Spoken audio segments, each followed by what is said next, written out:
આજે જે બીકે બોરીચા છે એ અગાઉ ગુનાહિત માનસિકતા ધરાવતા ઈસમ હોય, એના વિરુદ્ધમાં પ્રોહિબિશનના ગુના હોય, મારામારીના ગુના હોય, એના ઘરેથી જે દારૂનો જથ્થો અને અમુક ડોક્યુમેન્ટ મળેલ છે એ બાબતે એની તપાસ કરી અને ક્યાં ક્યાં એના ડોક્યુમેન્ટ છે લીધેલા છે એની પણ ઊંડાણપૂર્વક તપાસ કરી છે. દારૂ ક્યાંથી લાવે છે, પ્રોહિબિશન બુટલેગર છે, એની સાથે કોણ સંડોવાયેલા છે અને મીડિયાના માધ્યમથી જો આ બીકે બોરીચા વિરુદ્ધમાં કોઈએ વ્યાજ વટાવની અગાઉ ગુનો દાખલ થયો છે, કોઈ એની પાસે જમીન કે કોઈ ગીરવે મૂકી હોય, કોઈ દસ્તાવેજ મૂકે તો લોકોને મીડિયાના માધ્યમથી ધ્યાન દોરું છું કે એના વિરુદ્ધમાં પોલીસ તમારી સાથે છે, એના વિરુદ્ધમાં ગુના દાખલ કરાવે.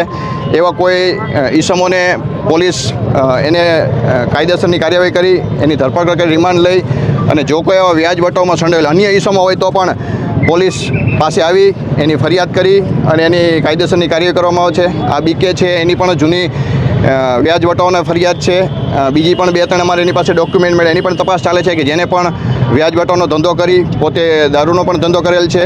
ઇલીગલ કંઈ એની બી માહિતી હોય એ પણ ભેગી કરી અને કડકમાં કડક કાર્યવાહી કરવામાં આવશે. અને મોરબી પોલીસથી સંદેશ છે, કાયદામાં રહેશો તો ફાયદામાં રહેશો. જો પણ કોઈ ગુનાહિત માનસિકતા હશે તો એને સંપૂર્ણપણે એના વિરુદ્ધમાં કડક હાથે કાર્યવાહી કરવામાં આવશે.